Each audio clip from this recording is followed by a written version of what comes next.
we will start shortly. Um, we don't really have too much housekeeping. I do want to say that we're all here to talk about and to hear Timothy Bardlavens talk to us about navigating whiteness and product design. We're very fortunate to be able to bring him to you all today because Adobe XD is sponsoring this event. So we're very fortunate and grateful for them, bringing Timothy on for us. And this is an event put on by 3 cities. So not just Indianapolis and Louisville, but also Cincinnati. So I hope that you all are able to make it to our community roundtables that we're going to have next week with the 3 cities as a reflection of this event to talk about some of these concepts and how, like, why it matters and how we can approach it in each of our cities and learn from one another in product design here. So I'm Poppy Guthrie. I'm co-lead for Indianapolis IXDA. And these are my co-organizers. So we have Justin Zalewski. As I call your name, you could say something. Maybe you'll pop up on people's screen or wave. But Tamba Samba, Evan Streeter, hey everybody, Chelsea Kaysen. Hey. And then from Louisville, we have Matt Dobson. Everybody. Grace Wolford.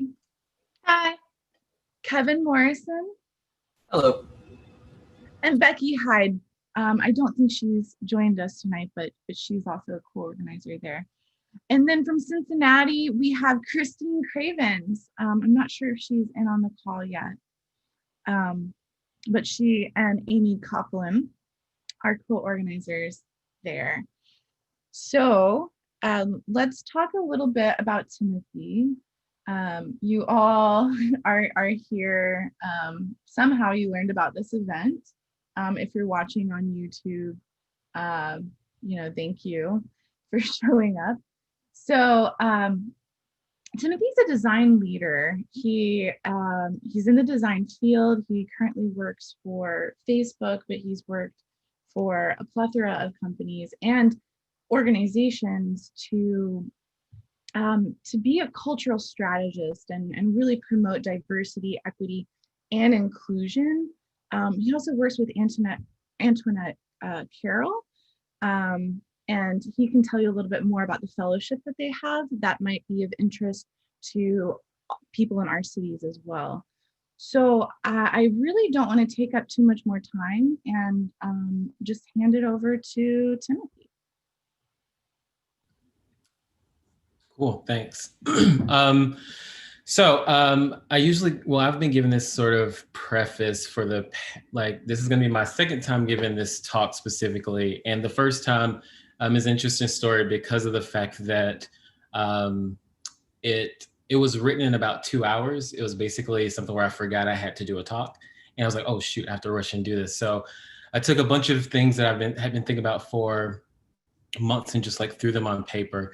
And so what I did in preparation for this talk is to add an extra hour to that. So now this is going to be 3 hours of my work that you're going to be hearing.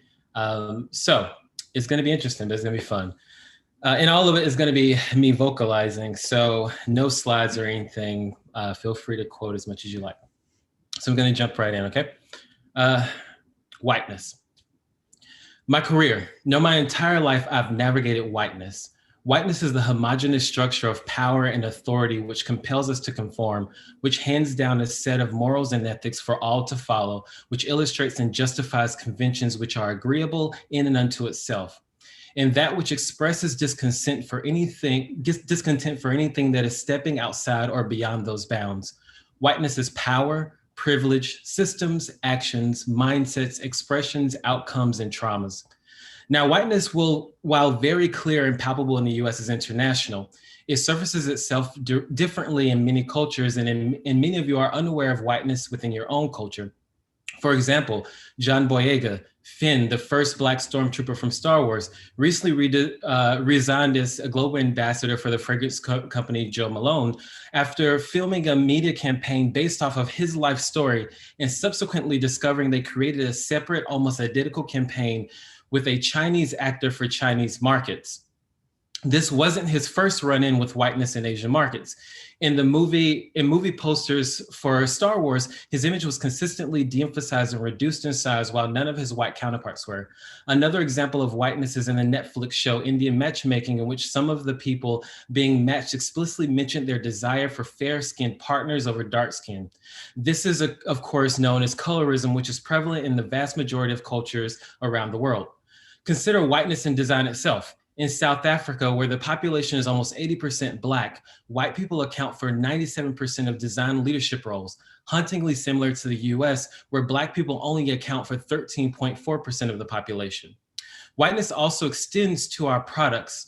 Not long ago, Twitter was blasted for prioritizing white faces in its algorithm when presented with a large image with two seemingly similar photos, beyond the fact that one image was of a white man and the other of a Black man.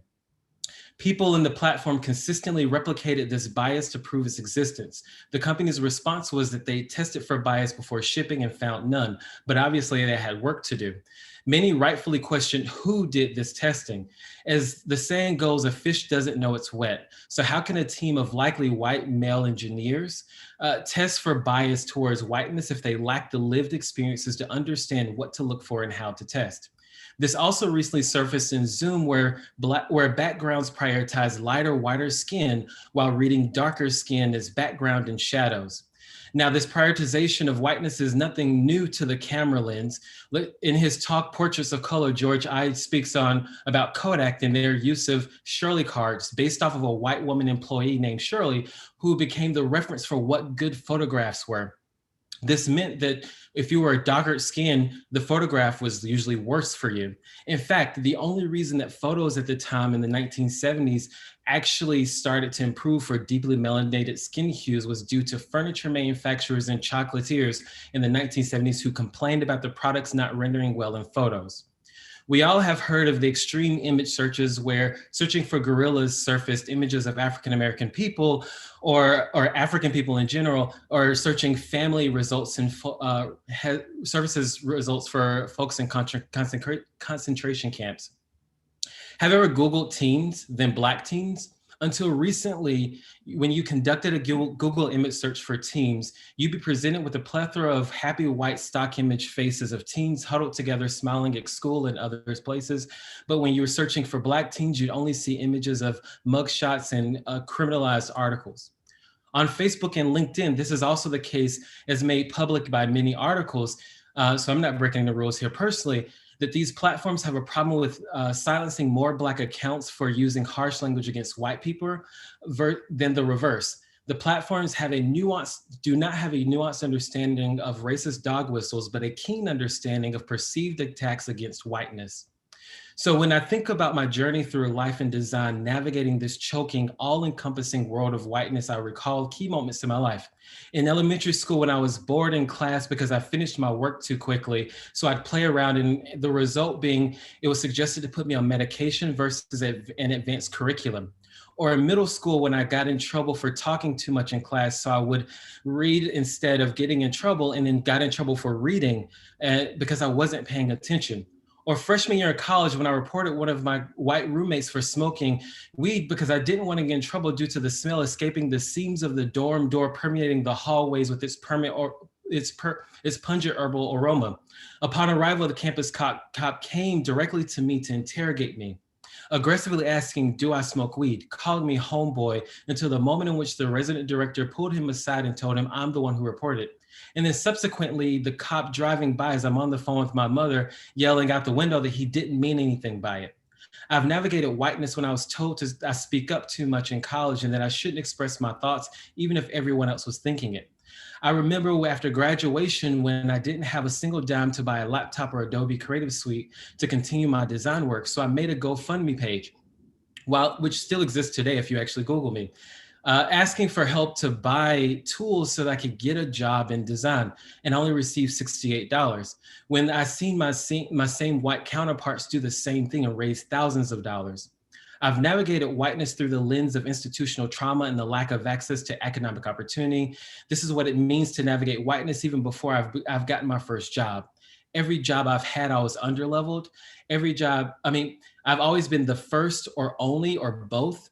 I've always had to leave companies to get a promotion. I've never had a sponsor.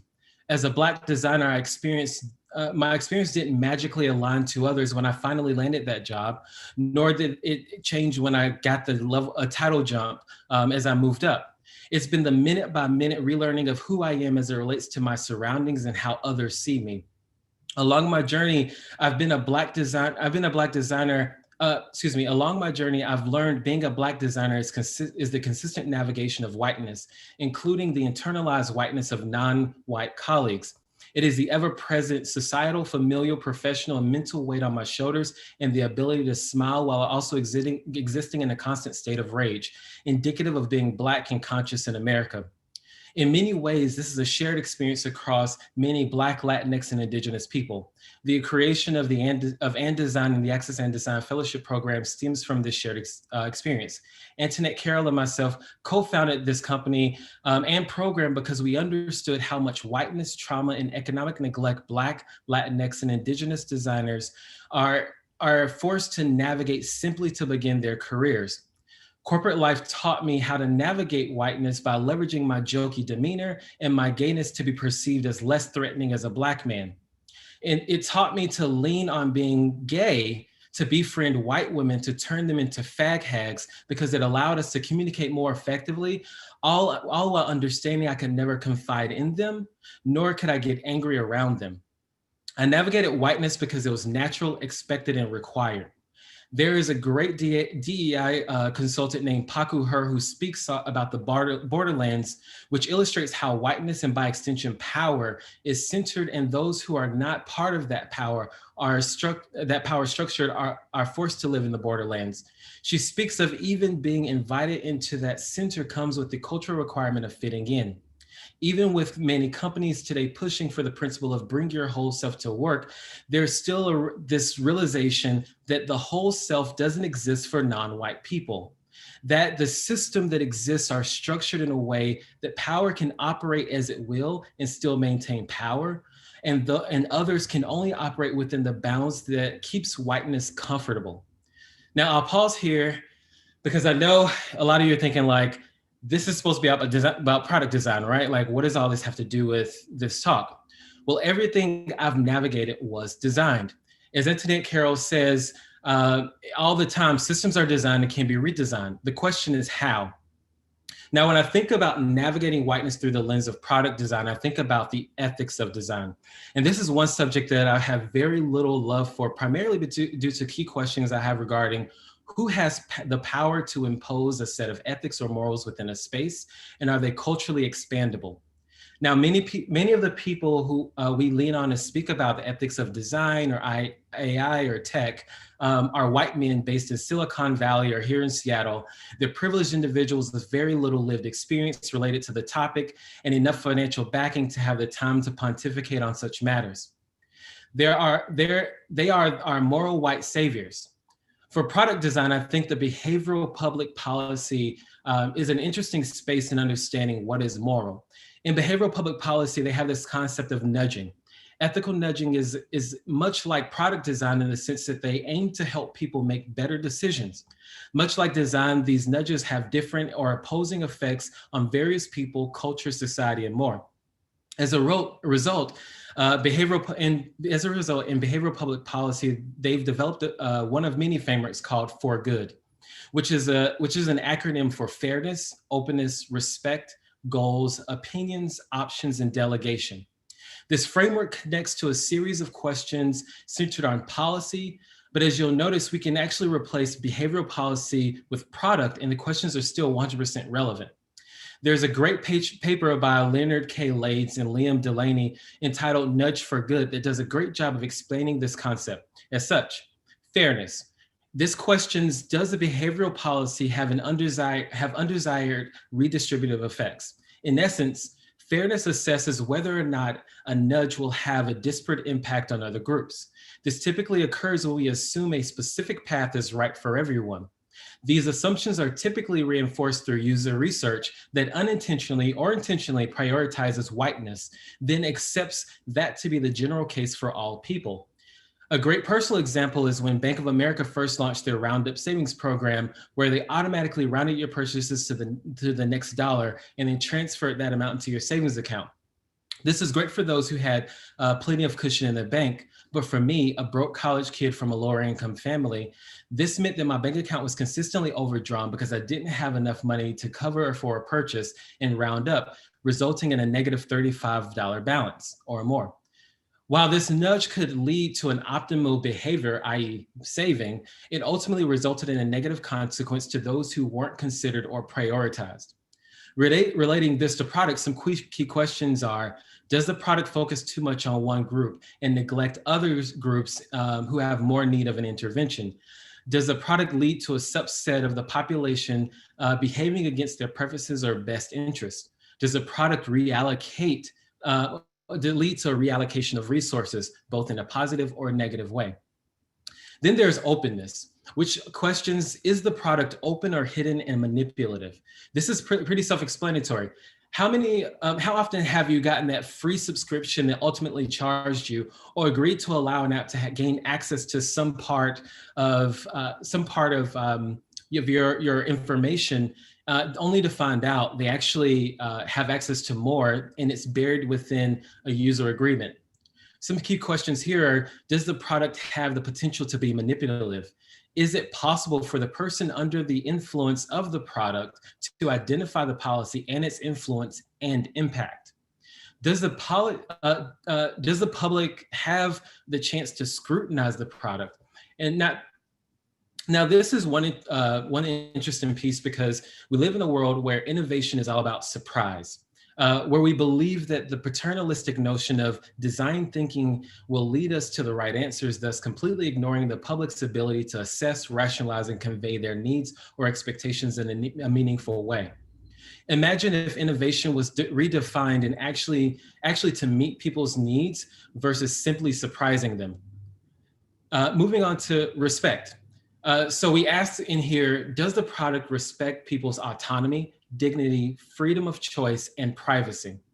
Now, this one is huge because we're seeing this battled across multiple products. It can be as minor as downloading an app and the ability to skip a tutorial onboarding experience because we know how apps work, or it could be as big as racial tropes being blasted across the platform, all for the sake of free speech or open discourse.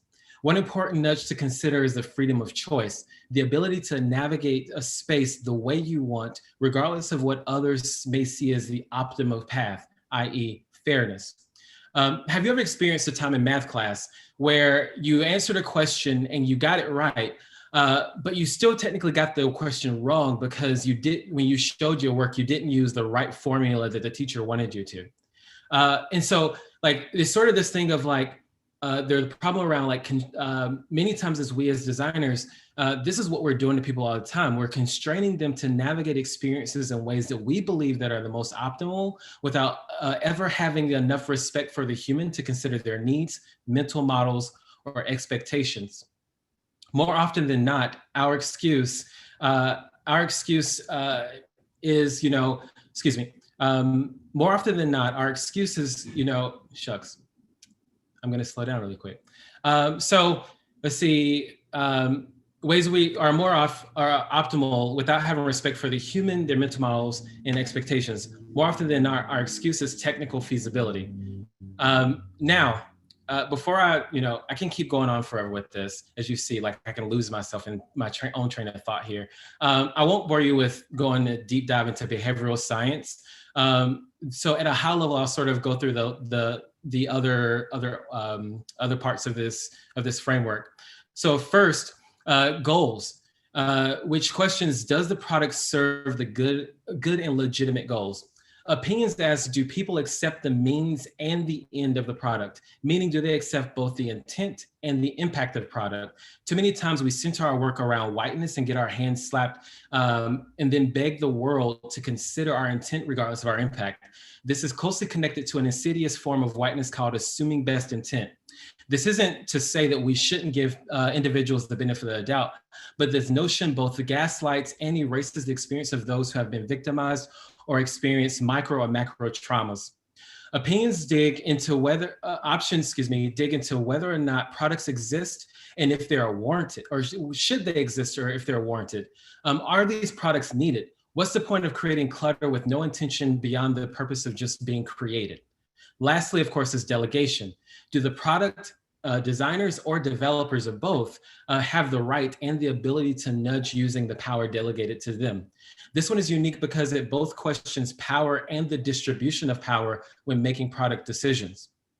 So how does all of this result back to navigating whiteness, especially within product design?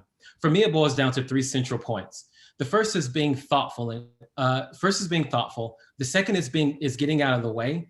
And then the last one is understanding this is an ongoing effort.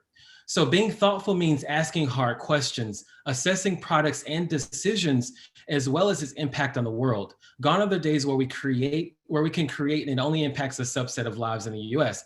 Everything is global. Get out of the way is sort of a two-parter. Get out of the way first means stepping outside of yourself, your experiences, and truly deeply understanding and considering other humans. It means identifying and addressing the internalized whiteness we all have absorbed simply by living in a commercial capitalistic society. You must consistently and effectively identify, acknowledge, and address the biases and prejudices you carry every day. This will inevitably impact both people and product. Get out of the way also really relates to actively moving out of the way and allowing the community in. Referring back to Antoinette, she's like my best friend, so I have a lot of quotes or thoughts from her. Antoinette has built an amazing framework around equity-centered community design, and at its core, it's shedding this white supremacist perspective that we as designers create for others. It is actually our job to prioritize those with lived experiences, to redistribute that power back to communities, and not only to include them in the product design and development process, but to ensure that they are heard, respected, and paid. The last point is to understand that this work is ongoing, lifelong, and never ending. Our biases change as we grow. Our privileges, and yes, we all have them, must consistently be checked. And the assumption of completion or a checkbox to be marked is the articulation of whiteness itself, which perceives perfectionism as the goal, versus, as Antoinette just spoke about yesterday in her Adobe Max talk, which is humility. Thank you. I'm tired.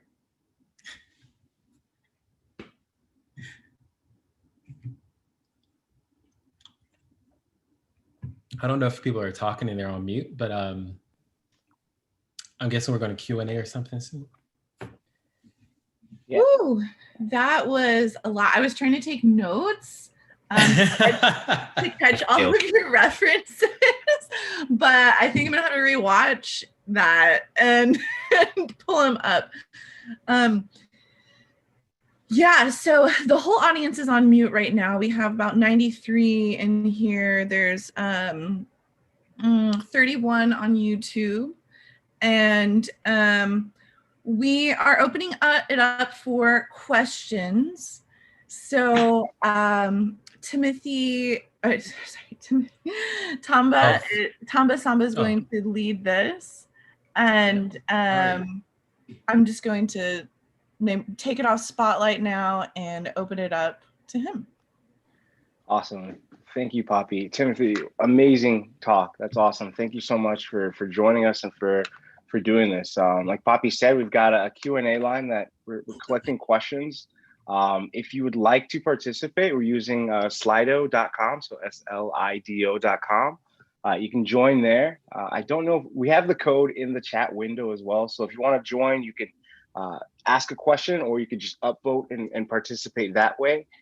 So we've got a couple of questions here, Timothy, for you. I'll just go through the line and just and just shoot questions to you. So the first one's anonymous. So how might someone who is not a part of a minority group start to move the needle and balance whiteness in product design and development? Yeah, I think that's sort of actually that was like the gist of all this, right? It's this thing of it's. I'm gonna quote Internet because I just was reading all of her quotes that were popping up on Twitter, which was like, it's sort of this thing. She talked about how empathy plus you need empathy plus humility, because empathy itself is still selfish because you can feel for others, but that doesn't mean you actually are like actually removing yourself from the equation. So humility is around like, how do you remove yourself from the equation and allow others in? And so like when you think about, oh, well, I'm not a part of this community, how do I do this better? It's like, well, you, number one, let people in. Let people in could mean partnering with, if you have research partner or not, like diversifying the folks in which you speak with, updating and changing how you actually do research, conduct research. It could mean working to support driving a more equitable, let's say, culture in the team or the company you're in. And equity meaning that when folks are being hired, they're both diverse, but they're also included and rewarded and valued in that organization. And so I think there's a ton that can be done there. It just really depends on sort of where you are and what your power is. But I think a lot of it really can boil down to like how are you leaning on, how you, excuse me, making space for others or getting out of the way to make space for others. So we've got another anonymous question. Does developing diverse user personas help avoid design pitfalls? No. Personas are made up by people who are, you know, trying to blanket use or human behaviors in, you know, as high level frameworks to make it easier to make decisions. Personas aren't humans. Personas are a collection of various human experiences, but they are not the replication of or the replacement of a human experience. And so, no, you can't. So I guess building off of that, what would you do to a persona, or what would you use to sort of give people, or someone who maybe doesn't have that experience, or can't, you know, glean that experience from somebody they know, how to start to then learn or put themselves in other people's shoes? What would your advice be for that? I mean, so this is actually, it's interesting because the toughest part about this is also the easiest part. The toughest part is companies and how they think about or sort of wall off innovation to say, no one can know about this until we're ready for them to know about this. Because sometimes the easiest thing you can do is take something like a prototype or some paper or whatever, go down to a coffee shop or go down to the nearest bus station or wherever and actually have conversations with real human beings.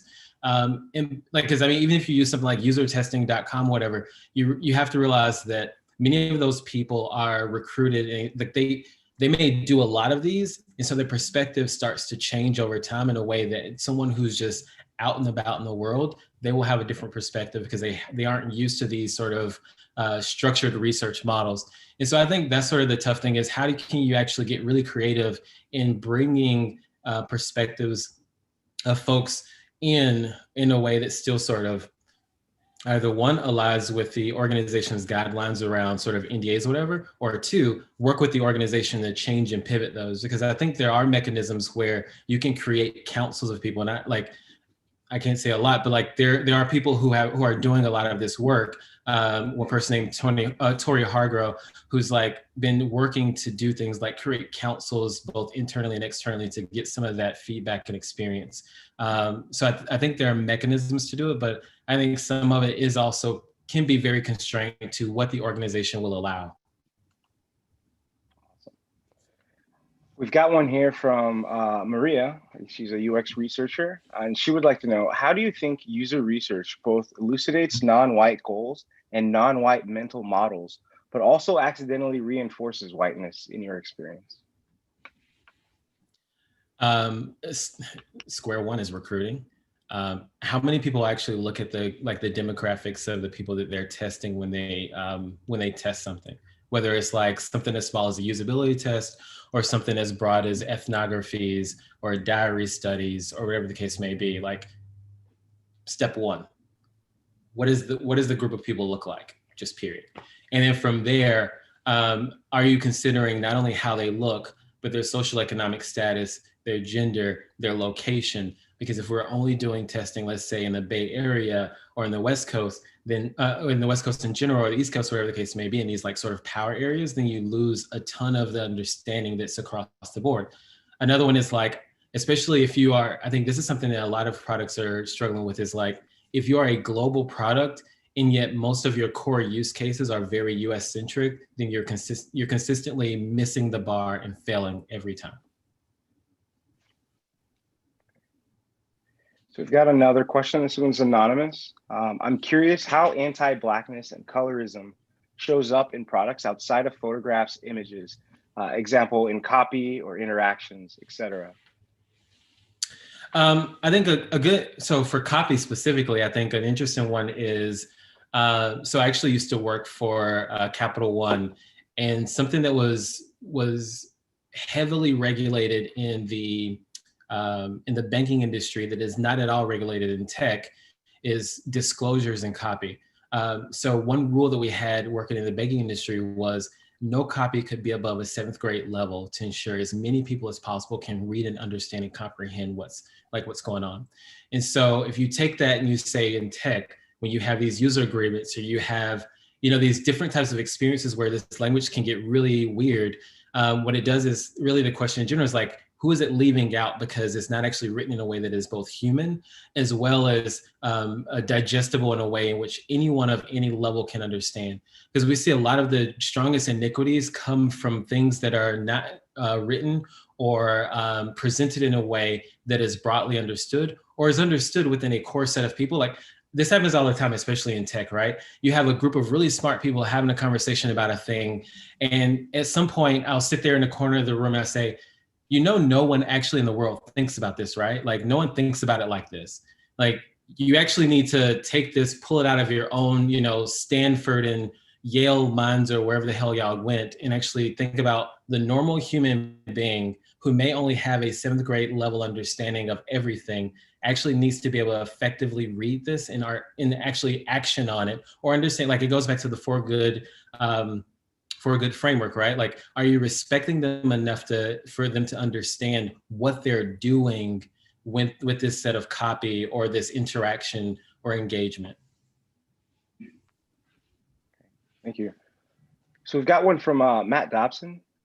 He'd like to know, how do you balance designing for collective good when designing products that focus on satisfaction for a single user? Say that one more time. So how do you balance designing for collective good when designing products that focus on satisfaction of a single user? So I guess designing for a whole, let me just read it again. How do you balance designing for the collective good when designing products that focus on satisfaction of a single user? So there's two ways to look at this, right? There's one way, which is the thing that you're creating unique or specific to a core type of audience? If yes, then why is it that core audience? And then what are their needs? And are you clear on that and creating for that specific use case? If you're saying that it's the other one, which is having worked at Microsoft, I think this was a huge problem we had sometimes was a small subset of people we created for were many times were like the developer community because they would rage on the smallest things. But in actuality, the people who created, or excuse me, who leveraged this product, I'll specifically talk about Microsoft Edge because this was like before they went to Chromium and all these things. We really prioritize the thoughts of developers because they complain the most on Twitter. But our actual core base of people who use it all the time were women in their 40s and 50s in the Midwest.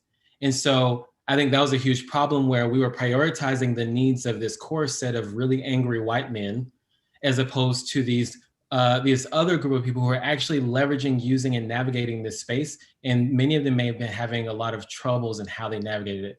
And so I think, like, ultimately, if it's the second one, it's not possible. You can't have you can't sort of create for one which results for all. Like that's basically tech as it exists today. That's like what we do right now. We do sort of the 80-20 rule, and we say, well, we don't care about the 80%, we care about this core 20 because we may get the most out of them, and then expect that 20 to spread back across the 80, and you run into disparate impact every time. Great. So I've got another question here from Maxwell. For biopic designers struggling to elevate their concerns about non-inclusive design processes, how do you suggest they get comfortable voicing their concerns? This is a hard question to ask or to answer, mainly because it has a lot to do with privilege and power. The ability to say no is a privilege, and especially when you're Black, Latinx, Indigenous, of Asian descent, all of those things, like the ability to say no is a privilege, and not everyone has the equal amount of privilege to be able to say no or to push back. And so I think one is assess if you're safe in that space to be able to push back. If you don't have that safety, then you assess, is this organization or space the right for me? Do I have the privilege to leave? Because that's also a thing of like, maybe you can't afford to leave this company because you don't know where it should go, or you don't have a lot of opportunities. And then two, it's an oppressive organization in which you can't speak up. Honestly, the answer to that is navigate the best you can and protect yourself, protect your mental health, and like work on finding something more healthy over time. If it's something where you don't have the ability to speak up, or don't have the privilege, but you can have flexibility to leave, then honestly leave. It's not up to you to save the world. You can, like, I think the worst part about doing this work in general is that it's always put on the shoulders of non-white people to fix the problems that white folks have caused. And that's like as blanket and blunt as I can put it, right? Like, we didn't start these problems. We're still fighting to get into product design, into tech. We're still like 1 in 3%. So these decisions aren't ours. And yet we always seem to be the ones that step up to have to fix it. And so that's the other part about it, is like, you can step up, but make sure there's a system in place which allows you to both be rewarded through performance and paid for that effort. Because if it's not both of those, then you are being exploited and you're being used. And exploitation is something that happens all the time, especially in times like this. It's like all these companies are doing these racial equity projects and all of these other things. And ultimately we are being exploited because there are Black and brown people who are the ones who are driving these conversations. And we're being listened to right now, but we should have been listened to years and decades ago when we've been yelling about this consistently. And so privilege, if you can leave, great. If you can stay, great. If you're gonna stay, make sure you get paid and rewarded for the work that you do. So we got another anonymous question here. So how do we address the lack of diversity in the talent pipeline when it comes to minorities in tech? Oh, shut the hell up. There is no lack of diversity in the talent pipeline. The fucking pipeline is just not where it should be. Sorry, that makes me mad. That is the whitest shit ever, people. I'm just gonna say that, period. That is the whitest thing ever. That is the epitome of white supremacy, is that there are not enough people of color in the pipeline. It is not the pipeline, it's the fact that these same organizations go to the same places to look for the same people, and then they get hired and hire other people who are just like them every time. Like, there is no such thing as a pipeline problem. I can show you 50 million reasons why there is not. So if you believe it's a pipeline problem, then you need to go and reassess your own mental understanding of this, your understanding of space. You need to dig deep into equity. You need to dig deep into working with non-white center universities. You need to like really do the work. Awesome. Actually, so I guess Katie Woods said your network is broken. Yes, thank you. Yeah, that's awesome. So I mean, I think in terms of where you're recruiting from, you know, COVID has brought a lot of change to the world. A distributive workforce is probably going to be something that we see for a while now. So how do you think that that's going to impact diversity in tech, just the recruiting pools that people can now, you know, leverage with remote work? I'll say it from two sides. From the corporate side, it's not until they change where they're recruiting from. Because again, many companies like this, I've seen the inner workings of recruiting consistently do this, where they feel as though they get a lot of success from specific people from specific areas. And then they keep hunting in those same areas, which becomes extremely incestuous. So you have the same people bouncing from Google to Facebook to Twitter to whatever. constantly. And so until they choose to change where they're pulling from, then it won't make a difference. Now, for people who are in these different locations, it may change. For example, like, I live in Seattle. It's one of the whitest places I've ever lived in my life. If I chose to, I could leave and go somewhere else where I felt like I belonged more. And that would be great for me and my mental health. And I think that is something that is possible.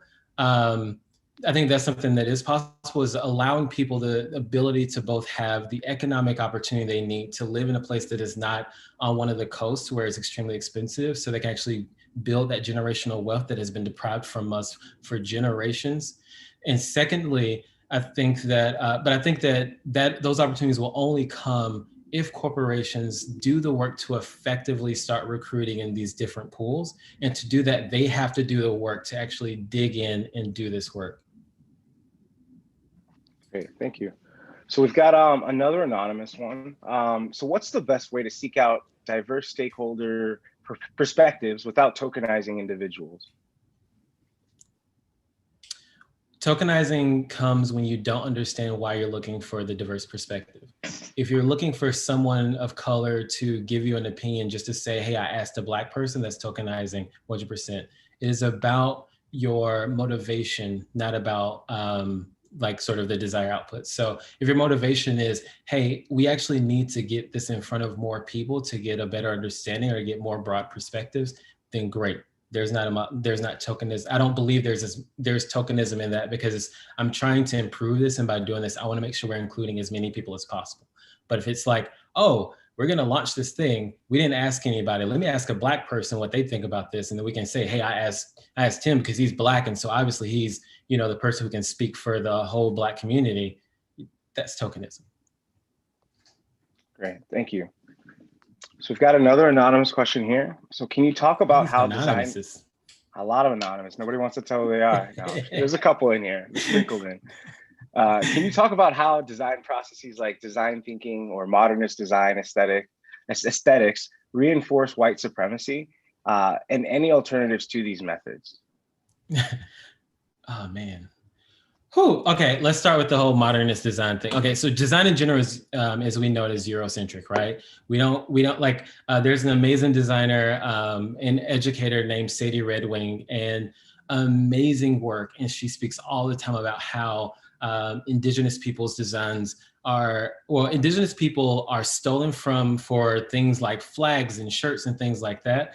But at the same time, there's no classes around like really deeply understanding the meaning and the purpose and the history behind indigenous people and the patterns they use and their sense of design, right?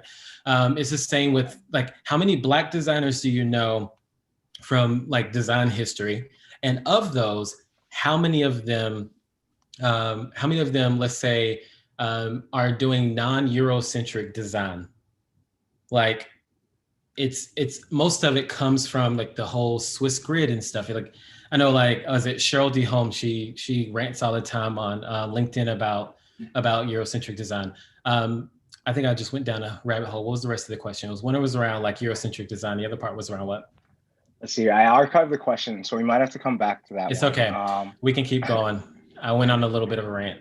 No, that's good though. It's great to dive into that. But I have a copy. It was, how can you talk about how design processes like design thinking or modernist design aesthetics reinforce white supremacy? Are there any alternatives to this method? There we go. Perfect. So on the design thinking part, by the way, like, we know, if you don't know this, please know, like, was it, shucks, I forgot the name of the organization. It just escaped me, but like, design thinking is all they do. And I think the problem is just sort of this belief that design thinking, the problem is like this belief that we as a likely homogeneous, IDEO, thank you, Tasnima, I think that's right. Yeah, IDEO, super white supremacist culture and organization. And there are so many thoughts I have on that. But the whole design thinking process is just the belief that, oh, well, we, a small subset of people, can spend a bout of time to put our heads together, ideate on some things we think make sense. And then through the lens of what we've ideated, go and test and see which one of those work best. And then from there, create solutions and whatever the case may be. Like, it's just this thing of like, it's very paternalistic. It's like, it's our observation and absorbing of your problem, and then telling you what your problem is, and then giving you a solution to your problem, which is really problematic.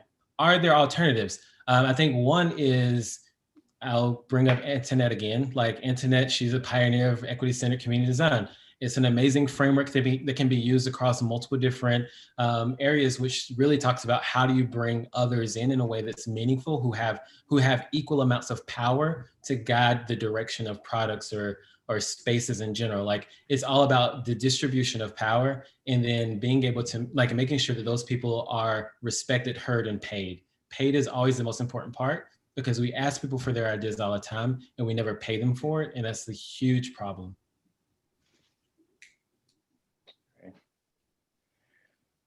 Let's see, what are some effective things that you see companies doing to create a more inclusive environment? Nothing. Let me give a better answer. I think I'll call out Dantley, who's the head of, he's a CDO, he's C-suite for research and design at Twitter. He's hiring an extremely diverse team. Like his team, like I think he tweeted recently like a picture of his entire team. That is my life goal as a leader. I think that's sort of square one, is like, how are we getting these people in place, like in high level places? Because I think there's a ton of amazing, I'll say Black talent specifically, but Black and Brown, Black, Latinx, Indigenous talent, et cetera. But what you're finding is that there seems to be this weird ceiling where we only go up to so far. Like, we're senior level ICs to a certain extent, or we're managers to a certain extent. But like, when you start counting the number of directors and VPs and C-suite level folks, that number quickly diminishes. And so I think Twitter's been doing a good job of that. I think mainly because of Dantley. I'm not sure if I've seen other organizations do this. I've seen a lot of organizations talk a good game, but I haven't really seen the action, or I don't believe they're doing it in a way that's actually equitable. So I think about, for example, so Starbucks just posted this where they're going to hold their executives accountable, or like sort of affect their pay based off of hitting some diversity numbers. And sort of it's this blanket 30% across the board for minorities, or whatever the case may be. And technically Facebook has the same thing. And my problem with that blanket 30% increase is that it's inequitable. And so like, I'll speak specifically on Facebook because it's where I work and I've seen the numbers, and the numbers are public. So this is not me breaking any rules. But like, what we said was, hey, we're gonna try to increase all of diversity across these dimensions by 30% across the board. But if you look at our numbers, we have of folks of Asian descent, mind you, that's an extremely broad category of people. For the tech community, they make up about 54% of the company. So an increase of 30% for that group versus Black people, which is 1.7%, it doesn't equate. Like, it's not equitable. And I think that's something that a lot of companies are missing, is they're doing the let's equally increase, but they're not actually looking at it from an equitable standpoint and say, what does it mean to increase these based off of the numbers that exist today? So that was actually a non-answer, because truly it goes back to the answer of like nothing. I don't know. Great. So we got another anonymous one. So as a young Black Indigenous person of color at work, if you feel like you are being gaslit, but can't prove how, often emotional, what do you do? Who do you talk to if no, Black Indigenous person of color is available? Who do you turn to? This, again, I think this one goes back to privilege. And it's mainly because I'll tell you what I've done, but I am focus group of one, and I can be more brave than others. And so not everyone's situation is mine. And I really am wary about answering these types of questions, because I know it comes with a level of privilege, confidence, and safety that not everyone has across the board. So I personally call it out as I see it. Like, hey, this is gaslighting and here's why. And I get really clear about what they're doing and how it's gaslighting and what type of microaggression it is. So is it a microaggression, micro invalidation, or micro insult, or micro assault? And I help them understand what they're doing and have the impact on me.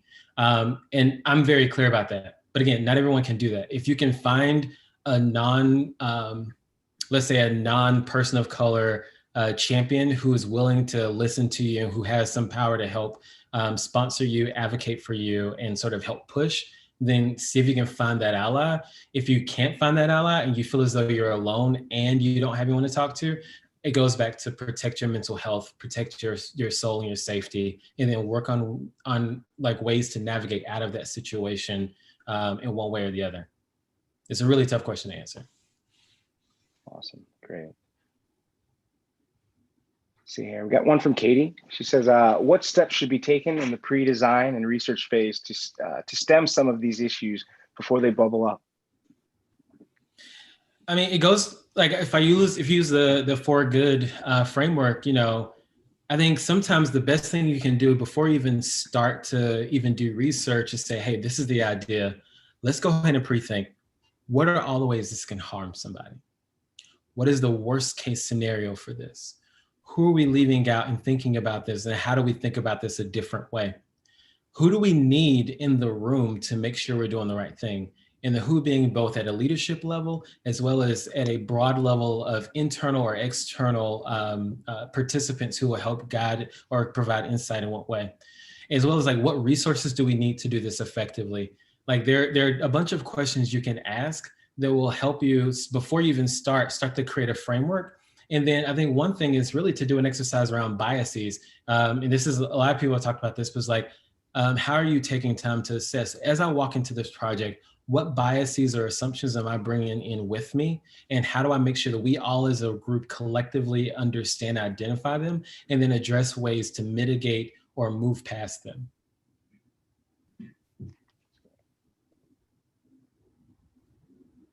Great, thank you.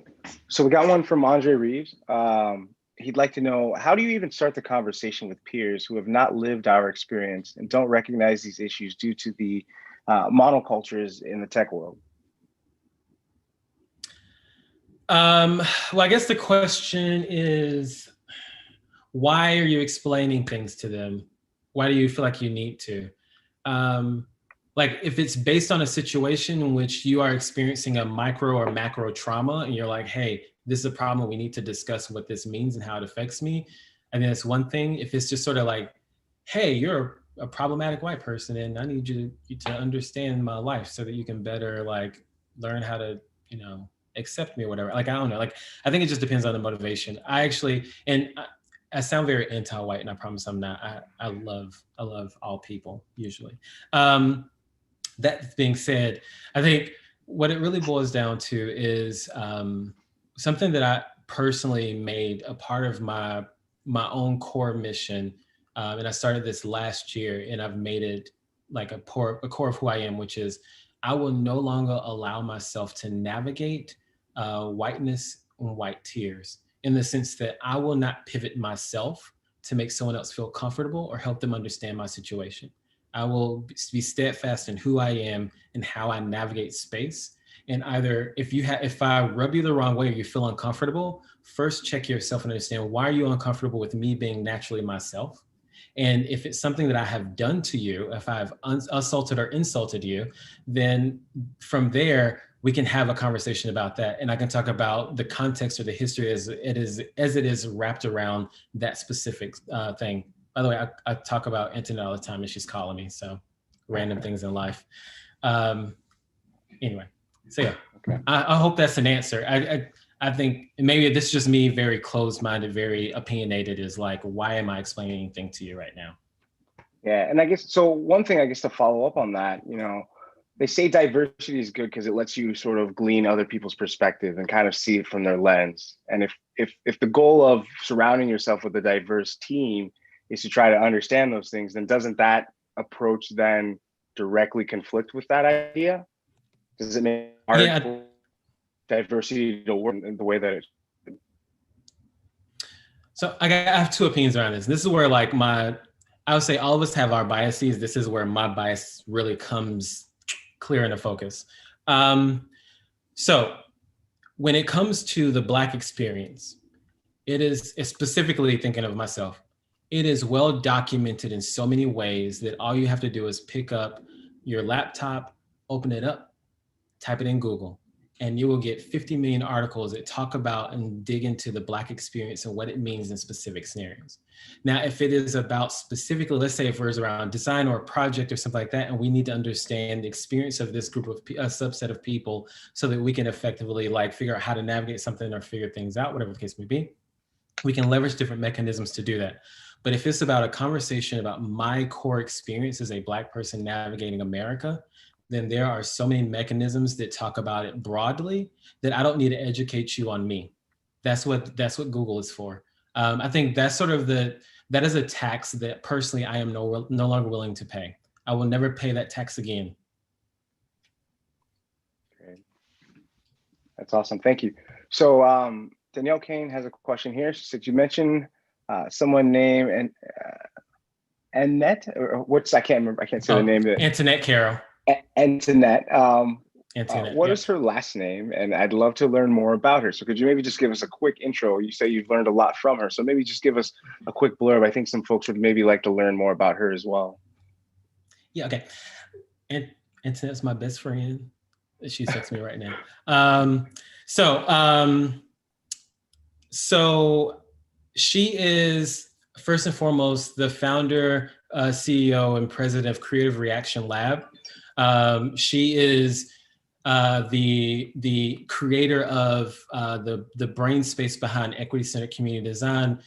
She also co-founded Design Plus Diversity conference with a guy named Timothy Hikes. She co-founded And Design with me. We co-founded the fellowship together for both And Design and for D+D when we were a part of that organization.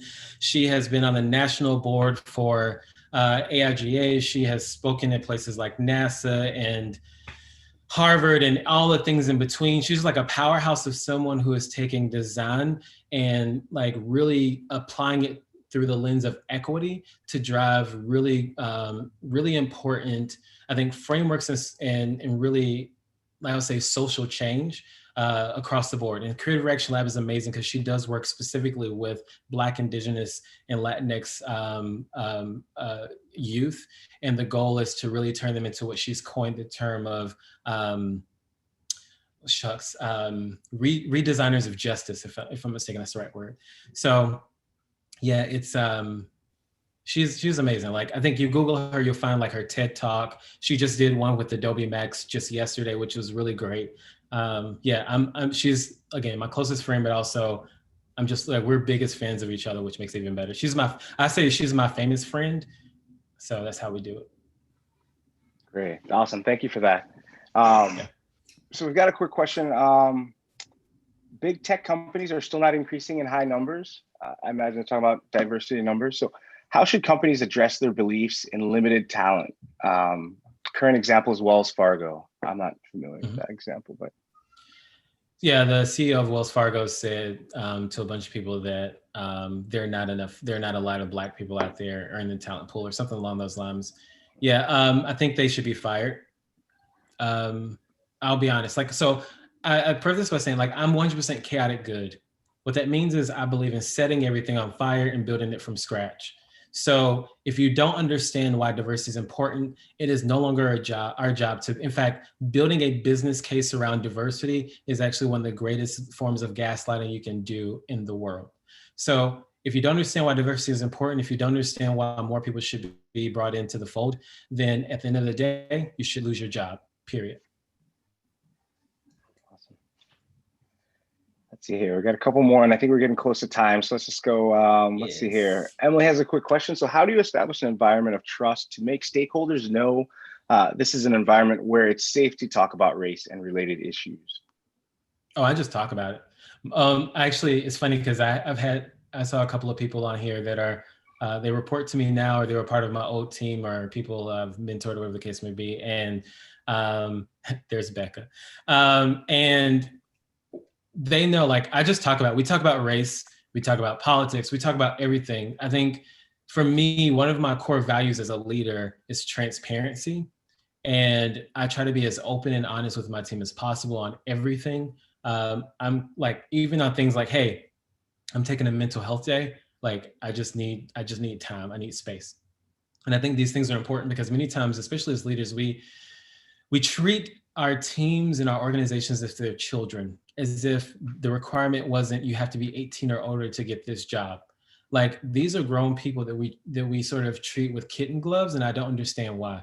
I think this is especially important because for me working at Facebook, like, it is a social media company. So what happens externally, we feel internally all the time for everything. And so, like, not being able to have an open dialogue and talk through these things and have these discussions actually creates an environment of it stifles an environment and it stifles growth. And I think I've seen the most amazing people grow when they were just allowed to, like, have space to understand, like, what they can do. I think, was it one of my old bosses said to me once, he said, "Tim, you go a mile to let people know they can go an inch." And that's something I do all the time. I'm completely outrageous in many ways. I will say that I might be an HR nightmare. Thank God no one has reported me. But the big thing there is making sure that I create this space where everyone can feel engaged and feel like they can just have a conversation. And it's nothing, like, it's no holds barred. If you say something really out of the way, hey, let's have a conversation about it and let's discuss it. Let's talk about white supremacy. Let's talk about racism. Let's talk about whiteness. Hell, let's talk about conservatism and Trumpism or whatever else. Like, if this is what you believe, let's have a conversation about it. And that's fine, because at the end of the day, we're still human beings that we need to navigate this space together. We should have a common understanding of how we navigate this world. That's awesome. So as a leader, you set that tone. You get people in that space where, we're going to put it on the table and just discuss. That's really, really cool. Right. We're close to time. I have one question that I think really we should ask here. Okay. And then I think we'll be done after that. So, well, if I lost it. So how do you suggest starting a conversation about whiteness and inclusivity as a white man in an overwhelmingly white company in an overwhelmingly white country? Your guess is as good as mine.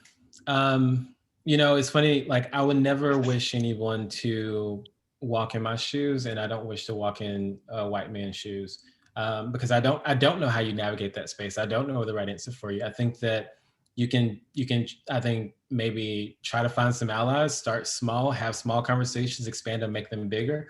Honestly, I don't know. I've always been a black gay man from the South having to navigate these conversations, which means the reactions I get may be different, or the type of response I get may be different. So honestly, I don't know, but I think that you should try it and then write a Medium article on what your experience was so that others can learn from it. That's great advice. I think that would definitely be a way to start to approach that issue. Definitely a tough one to start to approach. But yeah, awesome. Thank you so much, Timothy. I think that's all we have for questions. I know you have to go here soon. So anybody on the ISDA want to throw in anything? Yeah, I wanted to thank Timothy again. And if you could, you dropped so many references in your talk. If you could share those with me, I can put them in our Miro board, share them with the community so that people can really dig into the research and the trove of resources you've given us. Yeah. Awesome. Absolutely. And the talk that I did today, I'm actually in the process of writing a 2-part article series that I'm trying to do between now and the end of the year. So I'll publish it all there too, because it'll be more thought out and whatnot. Great. Well, I do want to thank you again. I know that you have to go back to work because you're on Pacific time. Yep. So, do you have any parting words for our communities? No, I don't. I think that, again, it goes back to the 3 things I said earlier. Be thoughtful, get out of the way, and this is an ongoing process that doesn't end. Thank you so much. Great. Thank you. Thank you. Well, imagine a trove of applause from this large lecture hall. And have a great day. Community members, you can hang on. We're going to talk about what's coming up next.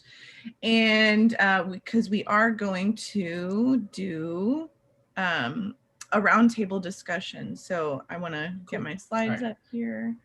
And bye, y'all. Thank you so much, Timothy.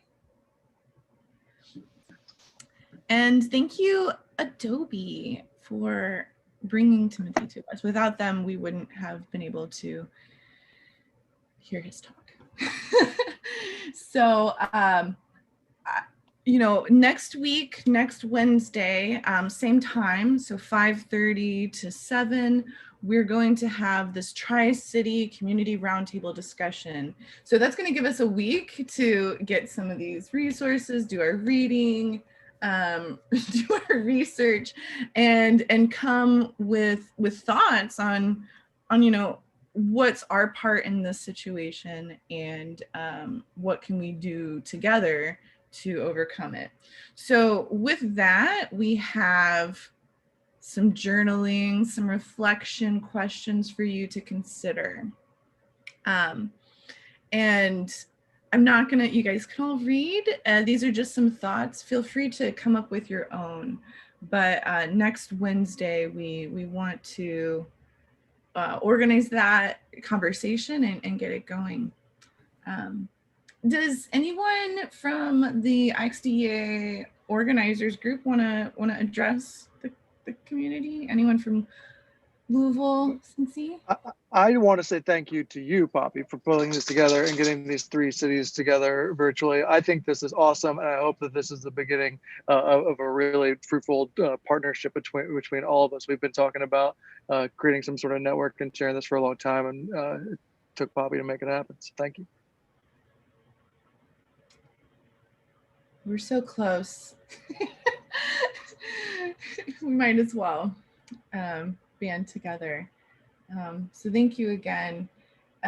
We were going to have a post Timothy conversation, but I think that we all just need to digest this a bit.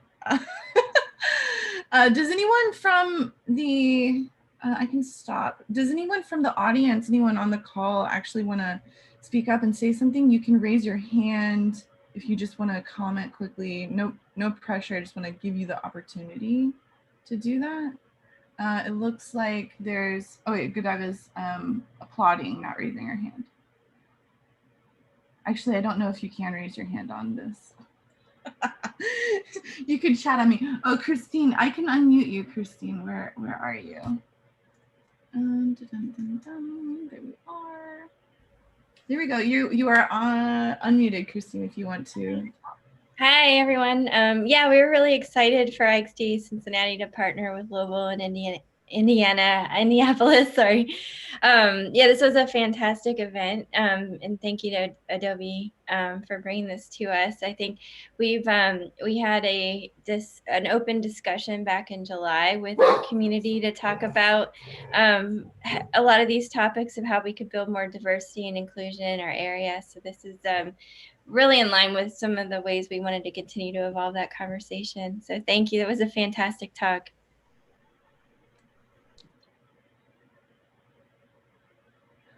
Yeah, thank you, Christine. Okay, well, if I did put the slide of questions in the Miro, so I'll organize it a bit better. There was a lot of content. It was really hard to keep up, actually. So I can put it back up because Kathy is requesting it. But Danny had a screenshot. So yeah, it's always weird ending a virtual meeting. It's like, okay, great, bye. Yeah, we will see you next week. That's what we'll do. I'll just share the screen here. These are your questions, your prompts, and we'll see you on Wednesday. And we can also include these questions in the meetup descriptions for the Wednesday event, so that people can have them there too. Definitely. We don't have the meetups even prepared yet. So be on the lookout. You'll get a notification.